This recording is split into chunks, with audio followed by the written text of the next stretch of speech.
morning mga ka-extractor. Nandito na naman yung Ate Marge nyo. Magluluto tayo ngayon ng crispy fried fish with tartar recipe. O diba? May tartar pa siya.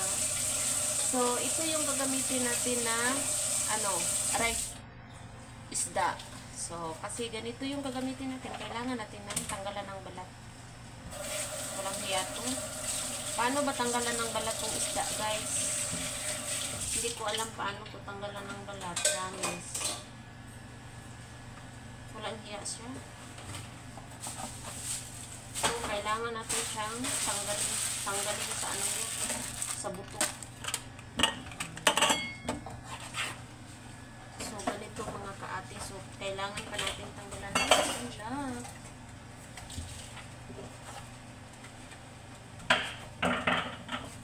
Pwede pala. Ang hirap na matanggalin. So, ito yung mga kaate. Ganyan na siya. Hirap pa naman mga kaate pag ganito.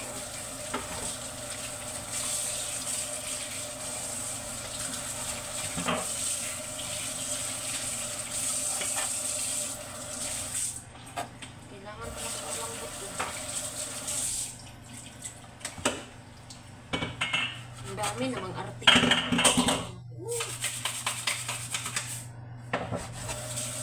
Daming arte ng amo. Siguro, pwede na ito pang hiliwa ng ganito.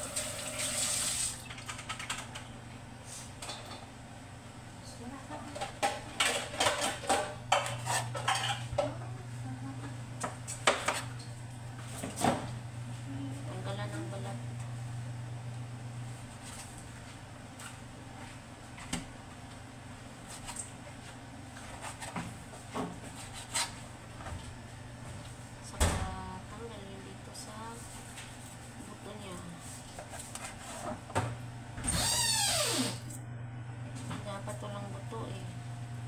Mabubuhay ba yung isda mga kaate pag walang buto?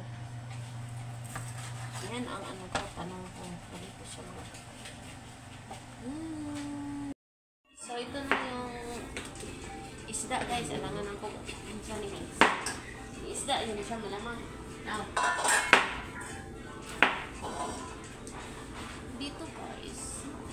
Maglagay si Ate Marge ng lemon sauce. Maglagay tayo ng lemon sauce. Ng butakal. Kunti lang. Kaate. Dati butakal. Kunti daw. Tapos, mag-add tayo ng sugar.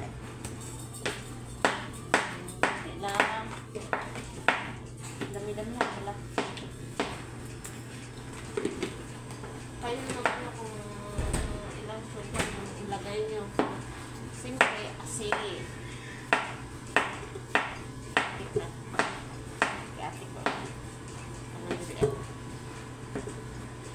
Tapos, black pepper.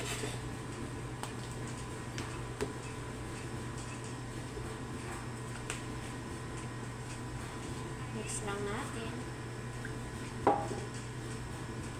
Maglagay tayo ng paprika. Kunti lang. So, ilagay na natin sa ating isda. Para sa ating marinade. Kamparos. Tamparos. Dili. Ang isa dito, kamparos. Kamparos do. Dili ka ng dili kan paros. Kamparos. Ros. Prito. Yung ada rin. Tayo. So, 2 for 6.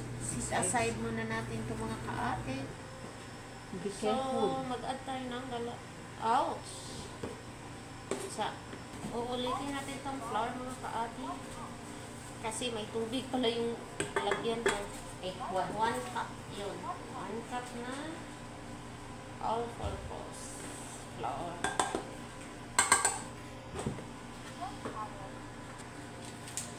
Tapos mag-add tayo ng 2 tablespoon of corn flour.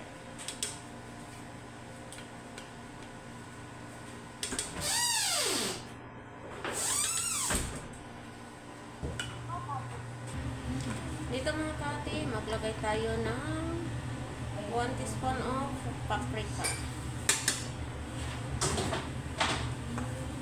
Oregano. Maglagay tayo ng oregano. 1 teaspoon of oregano. Mag-add tayo ng chicken seasoning mga kaati, chicken powder. 1 teaspoon of chicken powder. So, dito pala kaati na may chicken powder na naman to. Isda. Tapos, wala tayong garlic. Mag-add tayo ng asin. Mix natin ng mabuti. Dito naman mga kaati, maglagay tayo ng egg. Maglagay tayo ng 3 egg.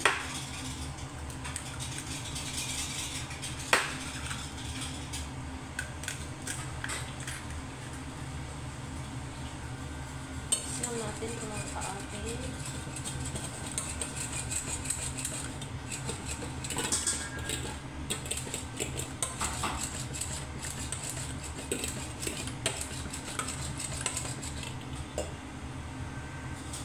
Tapos mag-add tayo ng 1 tablespoon of vinegar. Dito na lang natin ito.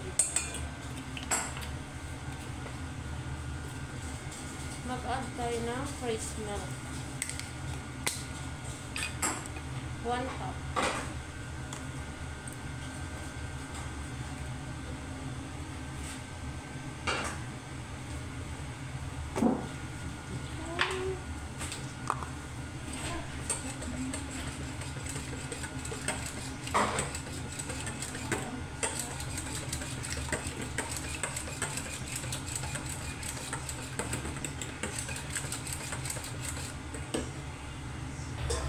So, handa na yung mga ingredient natin mga kaati.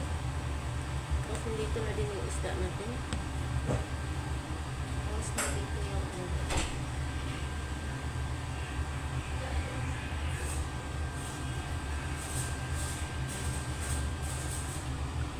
sasa natin yung isda.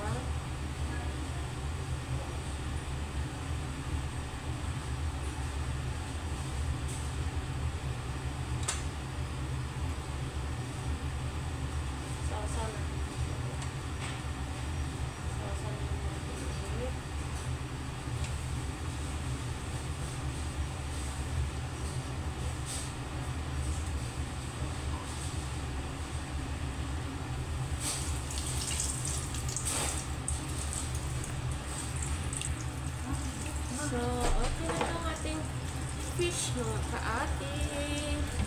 Yung ating crispy fish recipe mga kaati.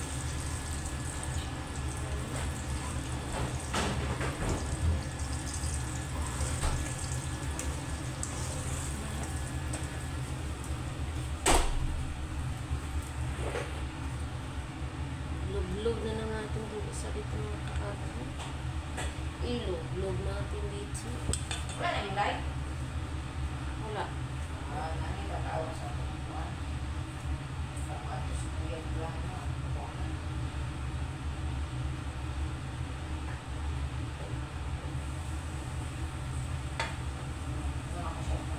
Kuya, napapanot ka na kuya. Nung iwan ka eh. Huwag ka sa ere. Mamadali pa naman ako matapos sa trabaho. Saan ang igagaw mo? May tuto. Nilagyan ko ng tissue mga kaate para hindi mag-ano yung oil. So, nasa lahi namin. Yung sa lahi niya yan. Ha? Igagaw mo. May kuwan. May tuto. Thank you, Lord. Masubmis ang hanggang namin. So, ito na mga kaate yung ating isda. Ito. Crispy fish recipe mga kaate. So, yan. Thank you for watching.